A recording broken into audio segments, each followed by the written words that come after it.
တိုင်ကောင်းကိစ္စကာကွယ်ဆေးကိုဘယ်သူတွေထိုးသင့်ပါတယ်လဲ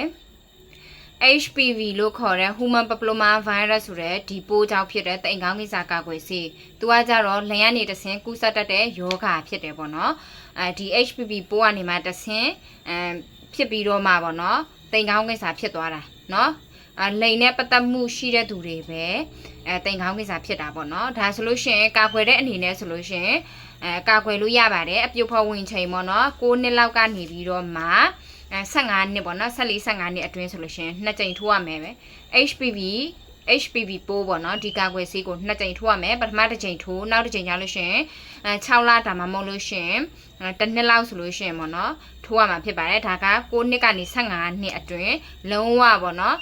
်လိန်ဆက်ဆံမှုမရှိအထိတွေ့မရှိသေးတဲ့သူတွေဖြစ်ပါတယ်နောက်ပြီးတော့မှဒီတစ်ဖွဲ့ပြီးသွားလို့ရှိရင်နောက်အပြိုပဲ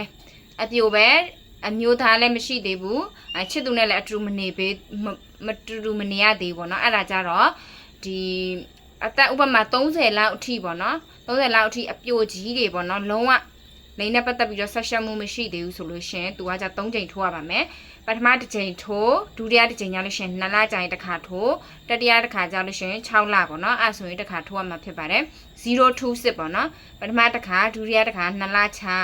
းပြီးနောက်တစ်ခါ6လအဲ့လိုမျိုးပေါ့နော်026ဆိုပြီးတော့ထိုးရမှာဒါလည်းအပြိုစစ်လေးတွေပဲပေါ့နော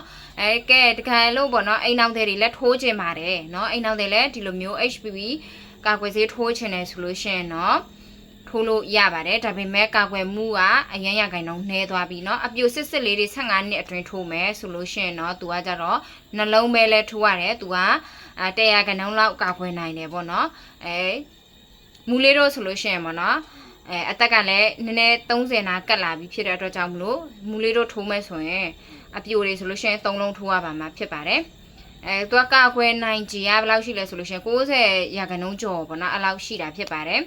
အိမ်နောက်ပြုတ်ပြီးမှထိုးကျင်တယ်ဆိုလို့ရှိရင်တော့ထိုးလို့ရတော့ရတယ်ဒါပေမဲ့တိတ်ပြီးတော့ကာကွယ်မှုကအားနည်းသွားပြီပေါ့နော်နောက်ပြီးတော့အမျိုးသားတွေကထိုးလို့ရတယ်ဘာကြောင့်ထိုးလို့ရလဲဆိုလို့ရှိရင်အမျိုးသားတချို့ဆိုလို့ရှိရင်တခြားနိုင်ငံမှာပေါ့နော်ပြည်ပနိုင်ငံမှာပညာတော်သင်သွားတယ်ကွယ်ပညာတော်သင်သွားတယ်ဆိုလို့ရှိရင်ဒီ HPV ပိုးကာကွယ်ဆေးမထိုးလို့ရှိရင်သူတို့နိုင်ငံနဲ့ဝင်ခွင့်မပြုဘူးအဲ့ဒီတော့ကြောင့်မလို့လူပြိုလေးတွေပေါ့နော်အဲ့ဒီကာကွယ်ဆေးကိုထိုးသွားရတယ် HPV ပိုးကာကွယ်ဆေးကိုထိုးပြီးတော့မှသူများနိုင်ငံမှာအဲ့လိုမျိုးပေါ့နော်ပညာတော်သင်တွေကျောင်းသားတက်ခွင့်ရမှာဖြစ်ပါတယ်နောက်ပြီးတော့နောက်တစ်ဖွဲ့အမျိုးသားတွေထိုးသင့်တဲ့သူကဘာတူလဲဆိုလို့ရှိရင်အိမ်နောက်တယ်ပေါ့နော်အိမ်နောက်တယ်ကိုကကိုမိန်းမနဲ့အတူတူနေတာအပြင်မှာလဲကိုကအပြိုအပန်းလိုက်စားတဲ့သူတွေဆိုလို့ရှိရင်ထိုးတင်ပါတယ်။ဘာကြောင့်လဲဆိုလို့ရှိရင်ဒီအမျိုးသားစီမှာဒါသူကအပြိုပန်းလိုက်စားတာဖြစ်တဲ့အတွက်ကြောင့်လို့ဒီအမျိုးသားစီမှာဒါဒီ HPV ပိုးကောက်ွယ်ဒီ HPV ပိုးရှိမယ်ဆိုလို့ရှိရင်ဒီအိမ်ကအမျိုးသမီးကိုလည်းကူးမယ်နောက်ပြီးတော့မှသူအပြိုပန်းလိုက်စားတဲ့အဲ့ဒီအမျိုးသမီးကိုလည်းကူးမှာဖြစ်တဲ့အတွက်ကြောင့်မလို့စိတ်မထိန်နိုင်တဲ့သူတွေဆိုလို့ရှိရင်ပေါ့နော်အပြိုပန်းလိုက်စားတဲ့အမျိုးသားတွေဆိုလို့ရှိရင်လည်း HPV ကာကွယ်ဆေးကိုထိုးသင့်တာဖြစ်ပါတယ်။ဒါကြတော့ HPV ကာကွယ်ဆေးတိမ်ခေါင်းကိစ္စကာကွယ်ဆေးကိုအမျိုးသားရောအမျိုးသမီးရောထိုးလို့ရတာဖြစ်ပါတယ်အမျိုးသားဆိုလို့ရှိရင်ဒီယောဂဖြစ်ပြီးဆိုလို့ရှိရင်နောက်ဆက်တွဲအနေနဲ့လိန်တန်ကင်ဆာတွေစအိုကင်ဆာတွေဖြစ်တတ်ပါတယ်အမျိုးသမီးဆိုလို့ရှိရင်တိမ်ခေါင်းကင်ဆာတိမ်ခေါင်းနဲ့ပတ်သက်တဲ့တိမ်နဲ့ပတ်သက်တဲ့တိမ်ခေါင်းကိစ္စပေါ့နော်လင်ရနေတဲ့စင်ကူးဆက်တဲ့ယောဂတွေဖြစ်နိုင်တာဖြစ်ပါတယ်ဒီတော့ကြောင့်မလို့လုံးဝမပေါ်ဆပါနဲ့လို့အကြံပေးချင်ပါတယ်နော်ကြိုထိုးထားတဲ့သူတွေဆိုရင်လည်းကြိုထိုးတာပါကြော်ညာလေးဝင်မယ်နော်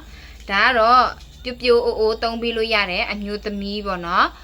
်ဒီ VK စီရန်လေးဖြစ်ပါတယ်သူကအဖြူစင်းချင်းရရချင်းအနောက်ဆိုထွက်ခြင်းကိုသူကကောင်းမွန်စေတာဖြစ်ပါတယ